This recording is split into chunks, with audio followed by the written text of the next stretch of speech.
Pois é, a nossa principal dificuldade eu acho que foi nessa questão mesmo, de conseguir mostrar algo que é difícil de se mostrar, porque é algo que, se a gente for fazer uma maquete do espaço todo e a gente estava retratando ali algo que, desde antes de ter nada até a criação do Jardim do Éden. Então, se a gente fosse fazer uma maquete, ficaria meio difícil de se fazer.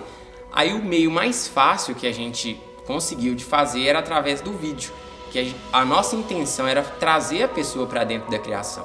A intenção que a gente tinha, desde quando a gente apresentou o primeiro trabalho até nesse, é fazer que as pessoas conseguissem entrar dentro da história ali mesmo.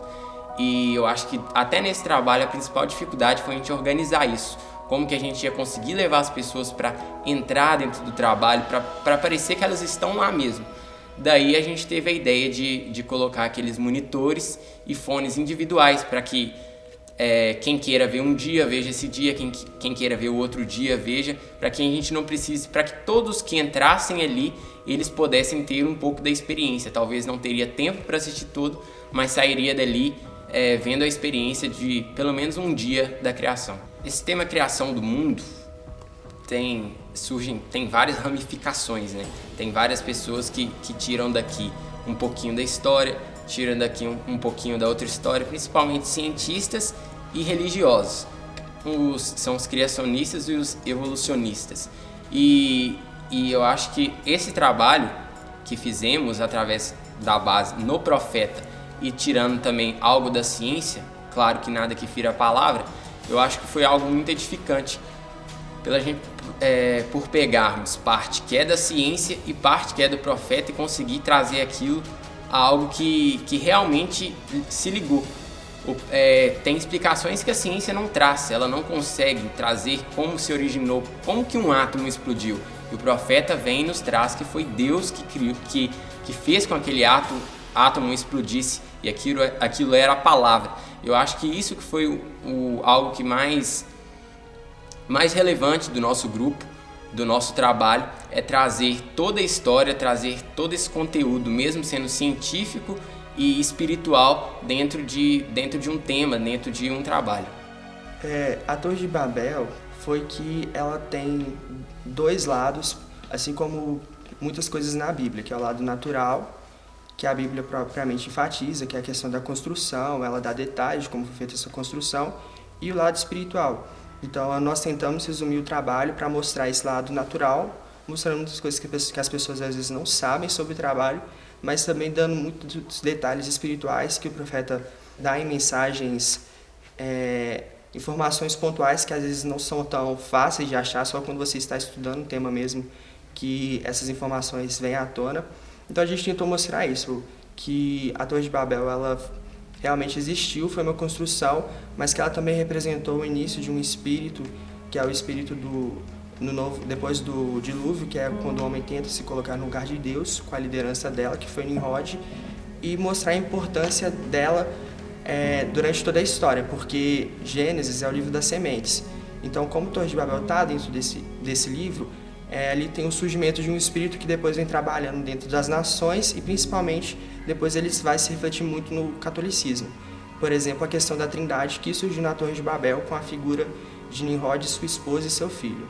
Eu acho que no meu grupo as dificuldades foram mais técnicas, né? Porque como é a Torre de Babel nosso tema, então a gente decidiu fazer uma maquete, que era a coisa assim mais viável e que ia representar melhor o nosso tema.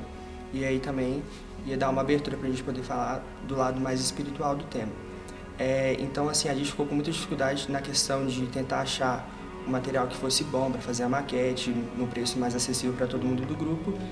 E aí a gente conseguiu vencer essas dificuldades na questão financeira e tal, no material, à medida que a gente foi pesquisando. Eu acho que Deus ajudou muito, porque, igual, a gente conseguiu fazer toda a estrutura da maquete de MDF, que ficou bem grande, foram praticamente como se fossem 7 gavetas, sendo que a maior delas tinha 60 por 60, ou seja, gastava muita madeira, mas a gente conseguiu fazer isso tudo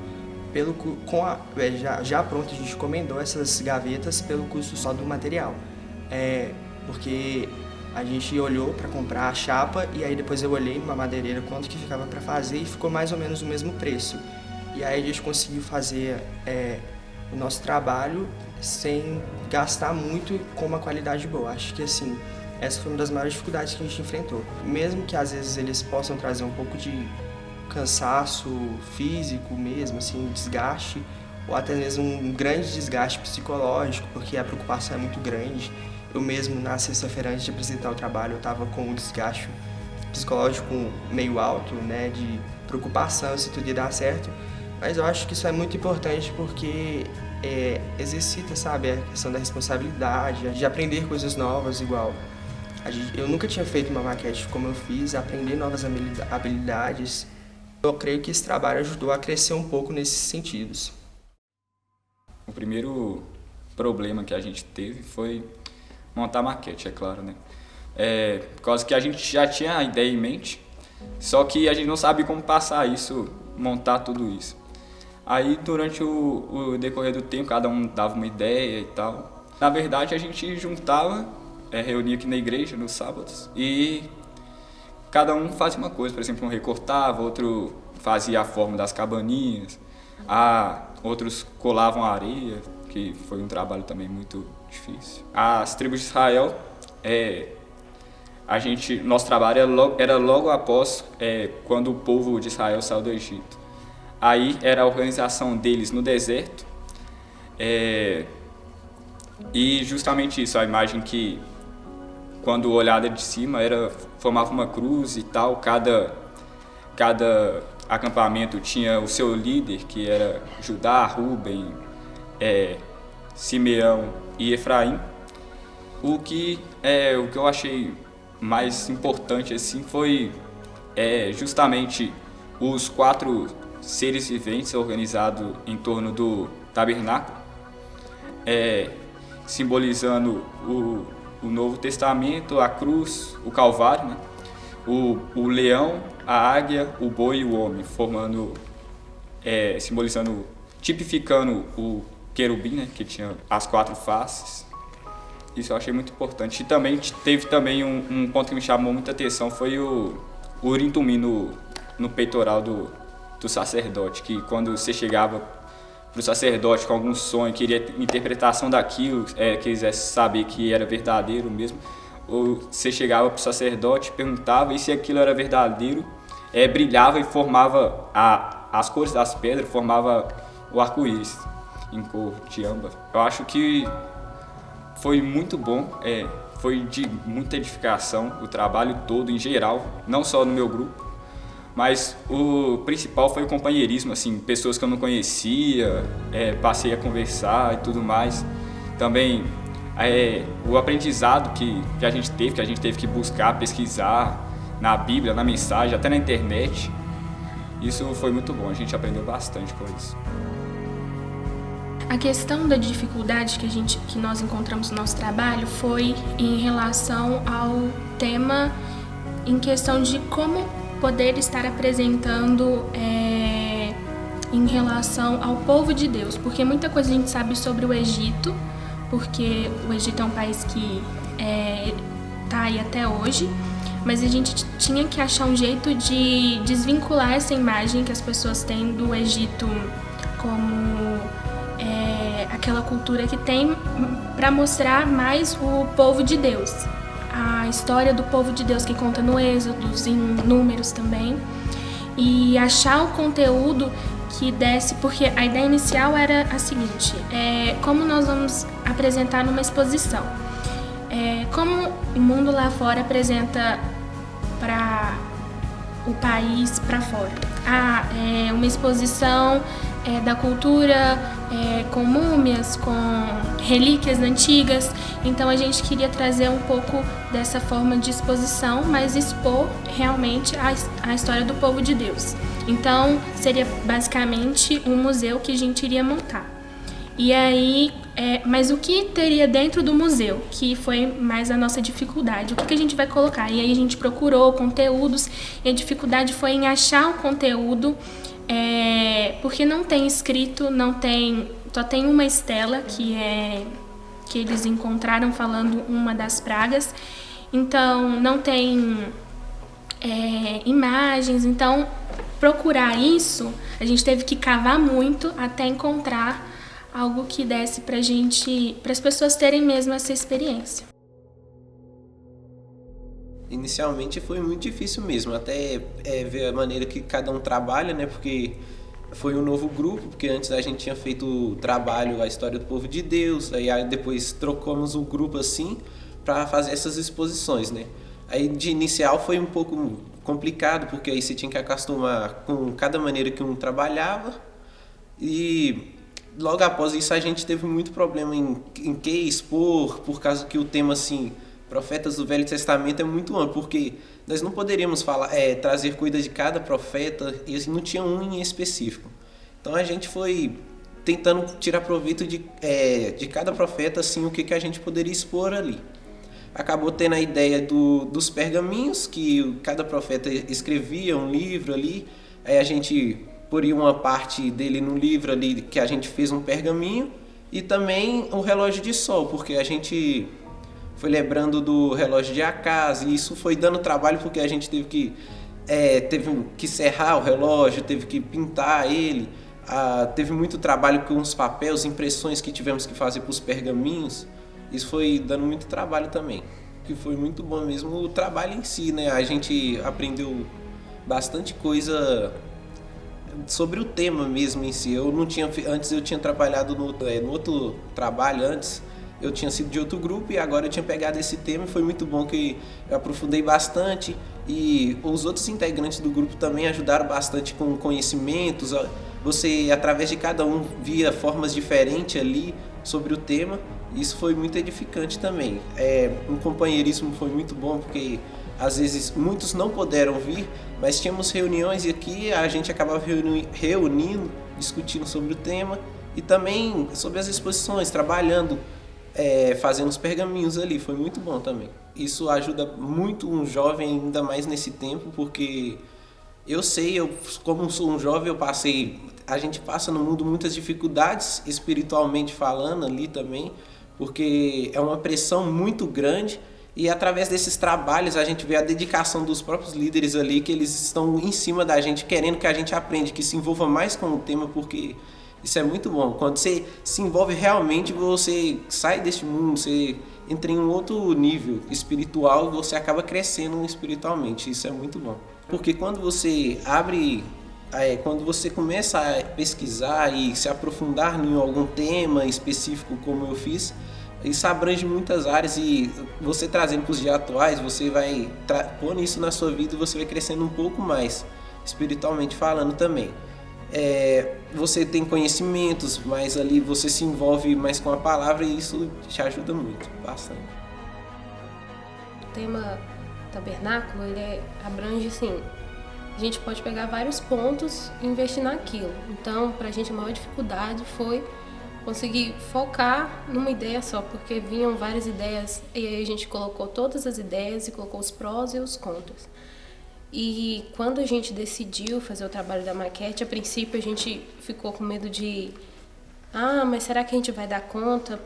E a maior dificuldade assim no início foi colocar todos os pontos, porque quando se fala de tabernáculo a gente tem muitos detalhes, então a gente foi buscando cada detalhe, cada medida para fazer, porque a gente fez uma maquete em escala, então a gente tinha que fazer as medidas exatas.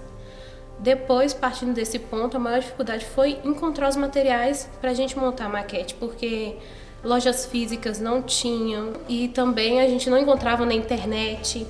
Foi muito difícil, a gente teve que ir usando das nossas próprias ideias para ir colocando em prática e montando a maquete. O trabalho em grupo trouxe para a gente um companheirismo maior, né?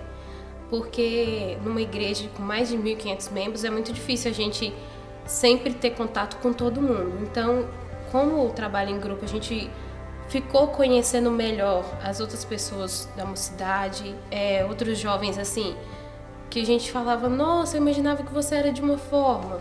E você, por exemplo, timidez, e a pessoa, você cria um vínculo, uma amizade. A gente teve criando amizades, a gente teve um tempo maravilhoso, assim, não era só montar a maquete, a gente brincava, a gente ria, a gente compartilhava experiência, então isso foi muito importante. Além disso, deu pra gente perceber também que cada um tem um dom. Não adianta todo mundo querer liderar, porque isso não funciona. Mas a gente querer que todo mundo vem e vai à frente e fala uma coisa, porque cada um tem um dom diferente. Então, teve pessoas que eram ótimos em ideias, os outros eram ótimos em colocar em prática aquelas ideias. Então, a gente vê e como o nosso trabalho é tabernáculo e templo, a gente colocou em prática aquilo que cada um fazia conforme o dom que Deus deu. E colocou em prática, e isso foi muito maravilhoso, porque a gente descobre que a gente vive isso, não é só a letra, mas a gente a letra, a Bíblia, viva hoje. O objetivo do grupo era trazer o tabernáculo de uma forma bem sintetizada, porque quando a gente vai para a Bíblia e vê a construção, a gente vê muitos detalhes. Então, a gente queria trazer de forma sintetizada para ficar acessível a todo mundo. E o nosso trabalho começa com... mais a gente explicar a estrutura mesmo do tabernáculo, né?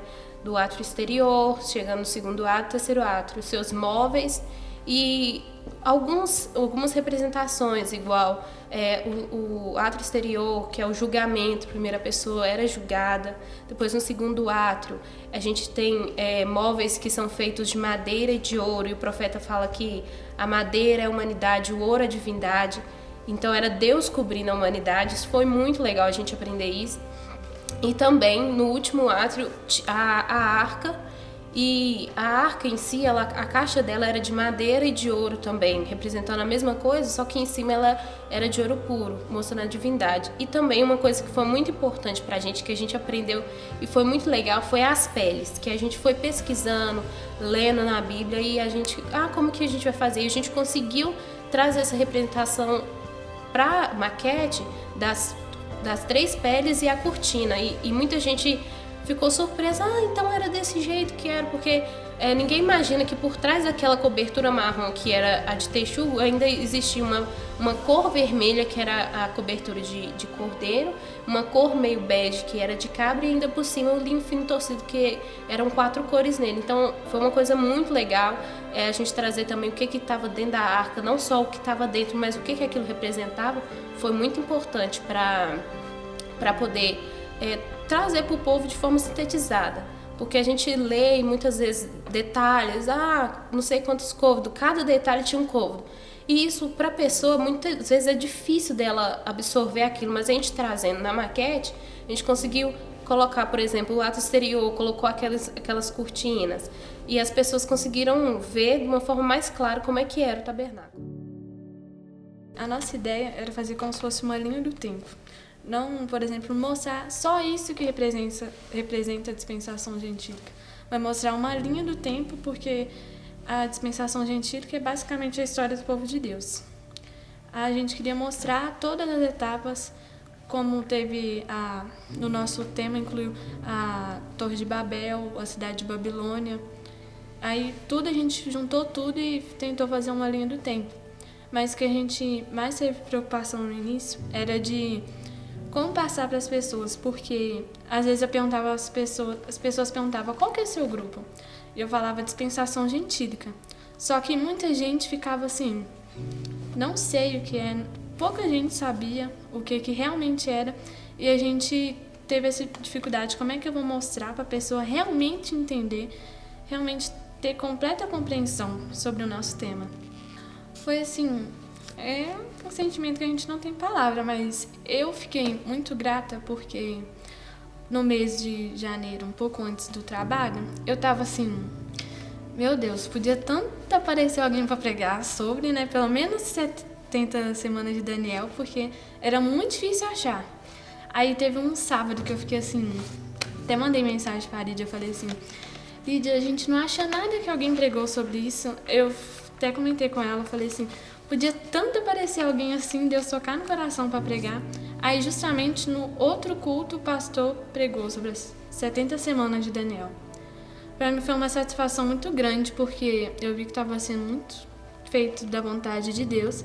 Aí quando as pessoas chegaram no nosso trabalho, elas não tiveram tantas dúvidas como a gente pensou, porque muita coisa foi associado com o que o pastor falou. Aí eu pensei assim, o bom é que não vai chegar as pessoas assim com zero conhecimento. As pessoas já chegaram lá com uma base.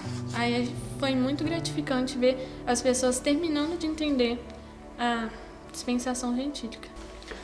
Para mim foi assim, no início do trabalho, desde o primeiro trabalho até o que chegou hoje, eu tinha muito complexo de falar assim, tinha complexo de falar assim o que eu entendi e mostrar as minhas ideias, porque eu pensava assim, o que eles vão pensar de mim?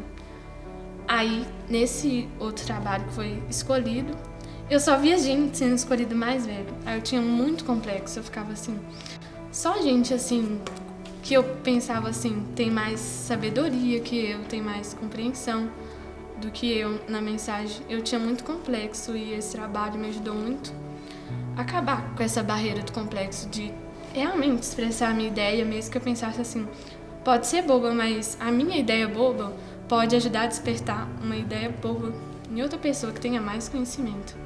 Foi muito gratificante para mim, que foi uma barreira que eu quebrei na minha vida. Não completamente, mas eu tenho certeza que eu quebrei uma grande parte dela. O que resume nosso trabalho, assim, que foi a mensagem que a gente queria passar para a igreja e para os pastores, foi exatamente o nome que a gente deu para o museu, que foi, se você quer saber que dia da semana olhe para o calendário. Mas se você quer saber o tempo em que estamos vivendo, olhe para Israel, que é o relógio do povo de Deus. Então, nosso trabalho ele foi resumido em uma história dos mártires e a gente também tentou separar as histórias mais marcantes, como, por exemplo, Policarpo, Perpétua e Felicidade, e histórias do Coliseu, porque o Coliseu, ele foi, foi a maquete do nosso trabalho, ele foi um anfiteatro, originalmente construído não com o intuito de matar os cristãos. Ele foi construído para jogos e diversão dos romanos, que eles gostavam era de carnificina e era aquilo que acalmava eles. O nosso trabalho buscou mostrar como era ocorrido ali e a gente tentou explicar ao máximo para quem visitava as histórias dos cristãos, o que eles passaram, métodos que eram usados para martirizar eles ali. Muita gente, quando a gente estava explicando, quase se emocionou, na verdade se emocionou e queria chorar, porque é uma história que pega lá no fundo, a gente vê que o que a gente está passando agora não é nada comparado ao que eles passaram lá naquela época. Quando a gente estava estudando para poder colocar conteúdo no trabalho, para a gente poder descobrir mais curiosidades, a gente descobriu que o Coliseu ele não foi construído por romanos, como a gente pensava, e sim por judeus que escravizaram que os romanos escravizaram para poder construir aquilo. Enquanto eu lia Os Mártires do Coliseu, eu achei uma curiosidade muito interessante, que provavelmente o primeiro mártir do Coliseu foi o próprio arquiteto dele, que era judeu e cristão, e o nome dele era Gaudêncio. E isso chocou todo mundo que passou lá, porque ele construiu aquilo e morreu ali, e por muito tempo não sabiam quem ele era, porque o imperador daquela época, ele não queria que ninguém descobrisse o mérito dos cristãos naquela época. Então ele queria que os cristãos se extinguissem da face da terra e que eles não tivessem nenhum mérito. Então, por mais 17 séculos, não sabiam quem era o arquiteto do Coliseu, até eles cavarem uma catacumba em São Agnes e está a lápide lá com o símbolo do sangue dos cristãos que eram martirizados, com a escrita Gaudêncio, o arquiteto do Coliseu. Para mim, na questão de eu ver ali, eu li um livro, na verdade, sobre os mártires do Coliseu, e eu percebi que tudo que eles passavam não se compara às provas que a gente passa hoje, e às vezes a gente se abate por causa de uma prova ou de uma tentação, sendo que naquela época eles eram mortos, davam as suas vidas para a gente poder ter uma semente do sangue e estar aqui agora. A igreja primitiva, por mais que ela fosse de uma forma oprimida, ela não diminuía, ela crescia cada vez mais e se expandia. E o testemunho dos mártires morrendo ali não foi em vão, porque para os cristãos, para os romanos que eram que queriam carnificina, que estavam assistindo, comovia eles, e tem até a história de soldados que deixavam as suas armaduras para poder morrer ali com os cristãos, porque que fé é essa? Que eles estão morrendo por ela, que Deus é esse? Que eles estão felizes, porque eles cantavam, eles adoravam enquanto estavam morrendo, quando estavam sendo martirizados. E eu achei isso incrível. Na minha opinião, foi uma parte muito legal de poder trabalhar. O que eu mais achei assim que me ajudou a crescer foi que a gente sempre vê o pastor falando de justificação, santificação e batismo com o Espírito Santo. Só que quando a gente vai estudar aqueles temas mesmo, a gente vê que muitas dessas etapas, às vezes a gente olha e fala, eu já passei por todas. A gente olha para a nossa vida, a gente vê que a gente ainda tem algumas coisas pendentes sobre esses assuntos. Uma coisa que me ajudou muito a crescer foi que eu aprendi que tudo aquilo que estava tipificando na terra, em nós e também no profeta, me ajudou a crescer, ajudou a crescer na minha espiritualidade em questão de nascer de novo. A gente precisa nascer de novo. O tema todo, para nós assim, foi nascer de novo. A gente precisa nascer de novo. O que acontece com a terra acontece com nós. A justificação, que é quando aceitamos Jesus. Santificação, quando a gente está se limpando das coisas do mundo. E o batismo com o Espírito Santo, quando Deus enche a gente completamente. Eu queria agradecer o ministério, porque sem eles, como uma vez o pastor Vanderlei Vilaça falou, sem o ministério, talvez a gente nem estaria aqui. Sem o ministério, a gente não... Eu nem sei aonde eu estaria no momento. Então eu queria agradecer, porque às vezes nós somos desobedientes e às vezes os nossos pais falam, mas o pastor falou isso, e a gente olha para aquela pessoa, para aquele homem, como se ele fosse um sacerdote, e ele é um sacerdote. Nós cremos e eu aprecio muito, porque nós temos total confiança no ministério. Agradeço também porque são os pastores que a gente olha e fala que a gente quer se espelhar muito naquela vida. Agradecer também porque muitas vezes eles foram os nossos pais, as nossas mães. Agradecer também por sempre estar ali nos aconselhando. Mas tudo que eu tive algumas dificuldades na minha vida, eu dobrava o meu joelho e Deus, através deles, agradecia, tanto de ministros, tanto do pastor Vilaça, todos eles. Queria agradecer também o Efraim, porque a tarde que a gente passa aqui no culto de jovens, se não tivesse, talvez eu estaria em casa, não sei o que eu estaria fazendo. E eu agradeço muito, porque é um momento assim, que igual eu penso, eu vou ficar assim porque vai ter um dia que a gente não vai ter isso. Vai ter um dia que tudo isso vai acabar e nós vamos ter que estar cheio do Espírito Santo para manifestar o que nós estamos dentro. Então, é uma palavra de agradecimento que, como diz o pastor Vilaça, só quando a gente chegar lá, vamos ver como eles foi bom pra gente. O ápice do meu trabalho foi que nosso grupo quis demonstrar que nós precisamos nascer de novo. Nós precisamos ter uma nova vida. A gente aprendeu bastante também sobre ouvir a opinião dos outros. Porque tinha muita opinião assim, diferente e tudo, né? Porque cada um pensa de um jeito, cada um tem uma ideia. Então a gente foi tentando conciliar essas ideias, tentar comunicar bem, né? Para tentar arranjar e chegar num consenso, num centro, para a gente saber aplicar aquilo ali e ouvir a ideia de todo mundo, porque, né? Quando você escuta ali a ideia de alguém, ele se sente acolhido, ele se sente agregado, e isso é muito bom, isso gera um companheirismo, gera um clima bom, uma boa atmosfera. Isso faz muito bem assim no trabalho, sabe? Então, nosso tema era sobre os avivamentos, né? E durante a história houve vários avivamentos. E a gente focou nesses dois, falando, né, qual foi o envolvimento que as pessoas tinham naquela época, porque os dons começaram a se manifestar naquela época, porque as pessoas tinham clamado antes por eles, e eles começaram a se manifestar em seu meio. Deus começou a se mover entre seu povo. E assim, Deus se movendo entre seu povo, assim, e as pessoas foram se envolvendo, se dedicando bastante. No país de Gales, por exemplo, né? Lá houve no avivamento do País de Gales, as pessoas tinham um envolvimento tão grande, que os entretenimentos que haviam na época, eles acabaram. As pessoas só focavam em se envolver com as coisas espirituais, em se envolver com Deus, e principalmente os jovens naquela época ali se envolviam bastante. O avivamento da Rua Azul, da mesma maneira, e principalmente uma coisa muito interessante nesses avivamentos assim, é que alguns cultos eles não tinham dirigente, né?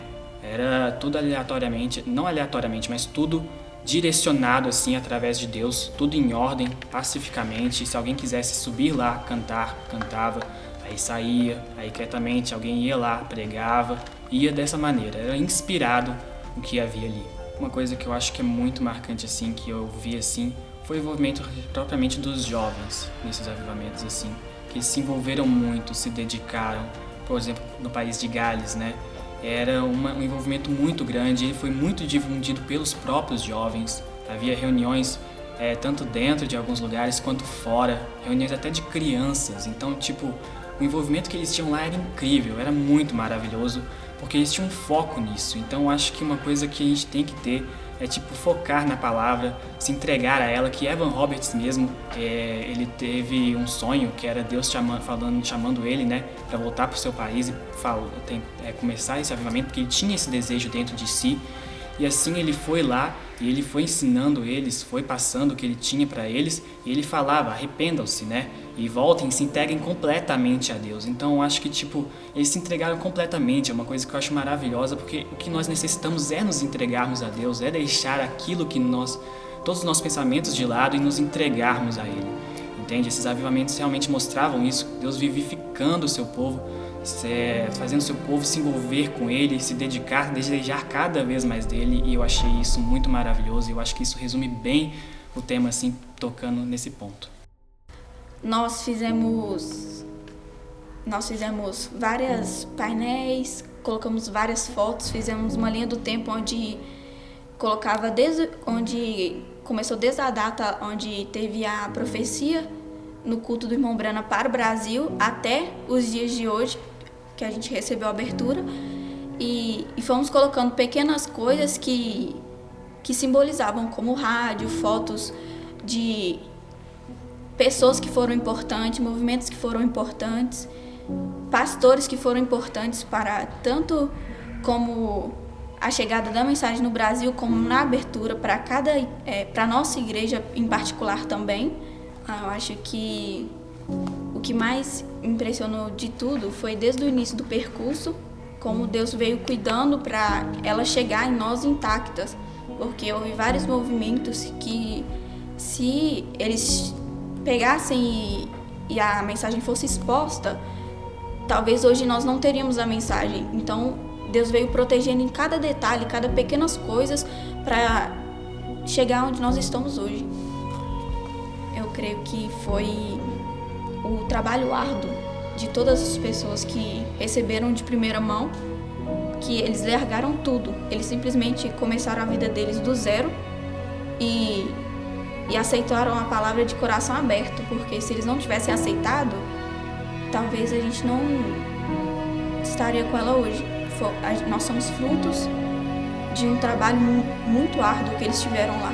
Eu acho que, para mim particularmente, foi de grande ajuda, porque eu tive dificuldade comigo mesma no início do trabalho e aos poucos eu fui vencendo aquilo, e eu entendi que aquilo que eu aprendi foi necessário para mim, que eu estava precisando daquilo. Então acho que foi isso.